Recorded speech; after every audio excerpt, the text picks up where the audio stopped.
Hey class, let's look at the concept of economic growth. We will look at the causes of economic growth, the institutions promoting economic growth, and some controversies around economic growth. So, economic growth, by that we mean rising standards of living. Historically, continually rising living standards are a recent phenomenon seen only during the last century or two, and economists define economic growth as either increase in real gross domestic product or increase in real gross domestic product per capita.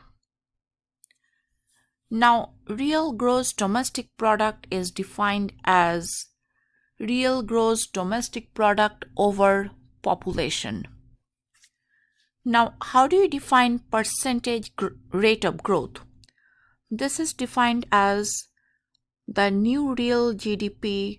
From that, we subtract the old real GDP. The whole bracket is divided by the old real GDP, and this whole thing in brackets is multiplied times 100.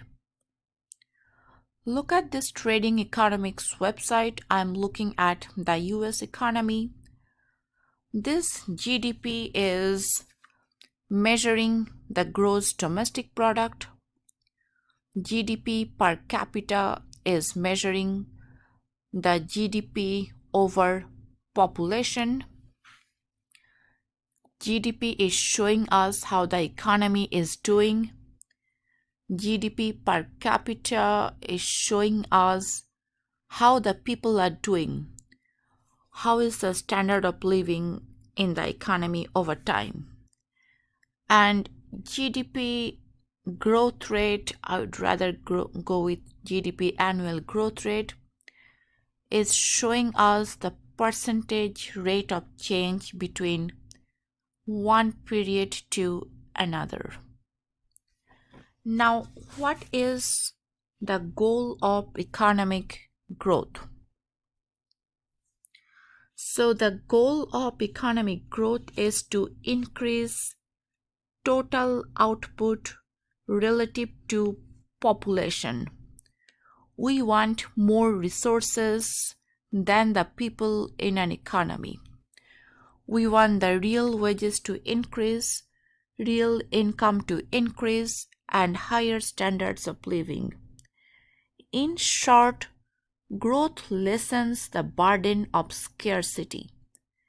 A growing economy can consume more today and increase its capacity to consume more in the future. Let's look at the arithmetic of economic growth, which is shown by the rule of 70. Rule of 70 shows us the approximate number of years it takes for a variable to double in value. And it is equal to 70 over the annual percentage rate of growth. Say the real gross domestic product is equal to 1000. We need to know in how many years the real gross domestic product will be equal to 2000.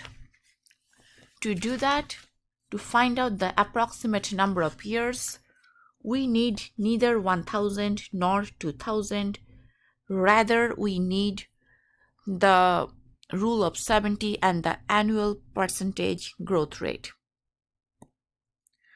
If you look at this table here, the growth rate is given to us, and I'm going to use the rule of 70 to find out in how many years it will double in value. If the growth rate is 1, it's going to double in value in 70 over 1. That means in 70 years. If the growth rate is 2, it's going to double in 70 over 2. That is equal to in 35 years. If the growth rate is 10, it's going to double in 70 over 10. That is equal to 7 years. Now take a look at the real gross domestic product in US over the years from 1950 to 2015. Then we look at the real GDP per capita. Looks like we have quite strong numbers here. Now, if we look at real GDP per capita, which we find out by dividing real gross domestic product over population, we find out that the real GDP per grew at an annual rate of 3.1%, and this real GDP per capita grew at an approximate rate of 2% over the years. Okay, but there are certain qualifications here. These raw numbers understates economic well-being because it does not take account of improved products and services and the added leisure from economic growth. But these raw numbers of economic growth definitely overstates the environment, the stress, pollution, and other factors of economic growth.